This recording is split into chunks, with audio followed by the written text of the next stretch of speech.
வணக்கம். நான் சுதர்ஷன் மகேஷ்.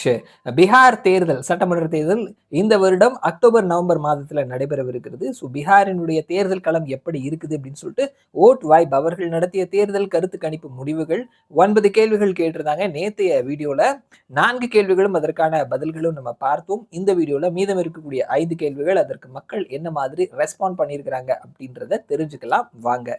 பீகார் மாநிலத்தை பொறுத்த மட்டும் மொத்தமா 243 தொகுதிகள் இருக்குது. 122 பிளஸ் தொகுதிகளை கைப்பற்றுபவர்கள் ஆட்சியை பிடிப்பார்கள். தற்பொழுது என்டிஏவினுடைய அரசாங்கம் நடந்துட்டு இருக்குது. நிதிஷ்குமார் மாநிலத்தினுடைய முதல்வராக இருக்கிறாரு. இந்த வீடியோல ஓட் வைப், இந்த தேர்தல் களம் குறித்து மக்கள் கிட்ட கேட்ட கேள்விகள், பதில்கள், இரண்டாவது பகுதியில் மீதம் இருக்கக்கூடிய 5 கேள்விகளும் அதற்கான பதில்களையும் தெரிஞ்சுக்கலாம். பிஜேபி நிதிஷ்குமாரை சிஎம் ஃபேஸா வந்துட்டு அனௌன்ஸ் பண்ணுவாங்களா, சிஎம் கேண்டிடேட் அப்படின்னு சொல்லிட்டு அனௌன்ஸ் பண்ணுவாங்களா அப்படின்ற கேள்விக்கு ஆமா அனௌன்ஸ் பண்ணுவாங்க. அவர் நல்லாவே வேலை செஞ்சிருக்கிறாரு, அதனால அனௌன்ஸ் பண்ணுவாங்க அப்படின்னு சொல்லிட்டு 24.2% மக்களும் ஆமா அனௌன்ஸ் பண்ணுவாங்க, அவங்க கிட்ட வேற ஆப்ஷன் இல்லை அதனால அனௌன்ஸ் பண்ணுவாங்க அப்படின்னு சொல்லிட்டு 23.1% மக்களும் இல்ல அவங்க அனௌன்ஸ் பண்ண மாட்டாங்க, பிஜேபியினுடைய கேண்டிடேட் ஏசிஎம் ஃபேஸ் அனௌன்ஸ் பண்ணுவாங்க அப்படின்னு சொல்லிட்டு 33.7% மக்களும், கருத்து இல்லை அப்படின்னு சொல்லிட்டு 18.9% மக்களும் சொல்லியிருக்கிறாங்க.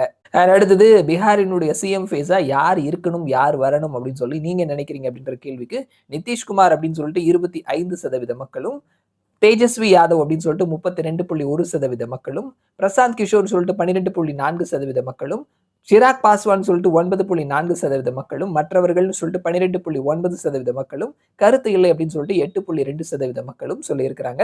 நிதிஷ்குமாரை விட தேஜஸ்வி யாதவ் 7.1% மக்களினுடைய ஆதரவை அதிகமாக பெற்றிருக்கிறாரு சிஎம் கேண்டிடேட் அப்படின்ற கேள்விக்கு.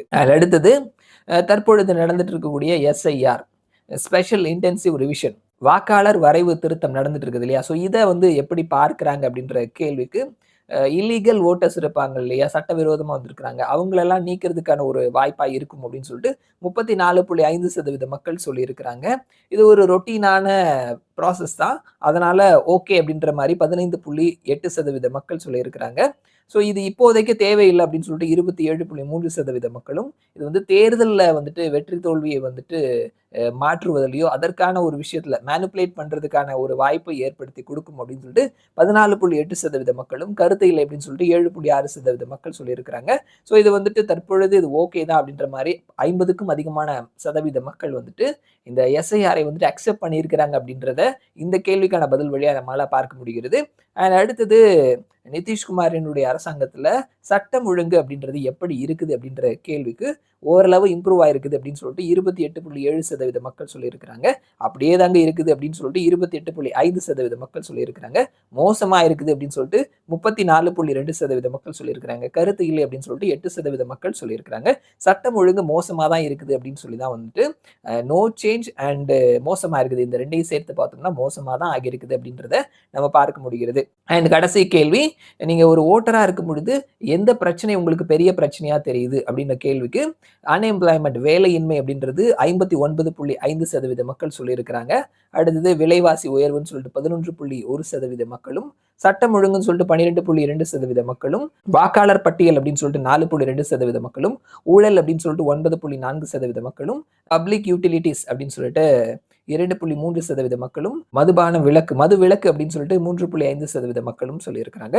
மேஜரான ரோல் பிளே பண்ணக்கூடிய பிரச்சனைகள் அப்படின்னு பார்த்தோம்னா வேலை வாய்ப்பின்மை, சட்டம் ஒழுங்கு, விலைவாசி உயர்வு, ஊழல், இதுதான் வந்துட்டு பெரிய பிரச்சனையா இருக்குது. ஸோ இந்த மாதிரியான பிரச்சனைகள் அப்படின்றது எல்லா அரசாங்கத்துக்கு எதிராகவும் மக்கள் சொல்லக்கூடிய பிரச்சனைகளாக தான் இருக்குது. அண்ட் சட்டம் ஒழுங்கு அதிகமாகவே பாதிக்கப்பட்டிருக்குது அப்படின்றத மக்கள் சொல்லியிருக்கிறாங்க. சிஎம் ஃபேஸ்னு பார்க்கும் பொழுது நிதிஷ்குமாரை விட தேஜஸ்வி யாதவ் அதிகமாக இருக்கிறார் அப்படின்றத பார்க்க முடிகிறது. அண்ட் வேலை வாய்ப்பை கிரியேட் பண்றதுல என்டிஏ அரசாங்கத்தை விட இந்திய அலையன்ஸ் 7% அளவுக்கு அதிகமாக வந்துட்டு முனைப்பு காட்டுறாங்க அப்படின்ற மாதிரி சொல்லியிருக்கிறாங்க. அண்டு பீகாரினுடைய டெவலப்மெண்ட்டுக்குன்னு பார்த்தோம்னா என்டிஏவை விட 0.7% தான் இந்திய அலையன்ஸ் வந்துட்டு முன்னணியில் இருக்கிறாங்க. ஸோ இதுதான் வந்துட்டு பீகார் மக்களினுடைய மனநிலை தற்பொழுது இருக்குது அப்படின்னு சொல்லிட்டு ஓட் வைப் அவர்கள் தேர்தலுக்கு முந்தைய கருத்து கணிப்பு முடிவாக சில கேள்விகளை கேட்கும் பொழுது அதற்கு மக்கள் கொடுத்திருக்கக்கூடிய பதில். பீகார் சம்பந்தமான நம்பர்ஸோட கூடிய கருத்து கணிப்பு முடிவுகளும் வந்திருக்குது. அதையும் வரக்கூடிய நாட்களை நான் ஷேர் பண்ணிக்கிறேன். மறுபடியும் நான் உங்களை இன்னொரு வீடியோவில் சந்திக்கிறேன். அது வரைக்கும் நன்றி.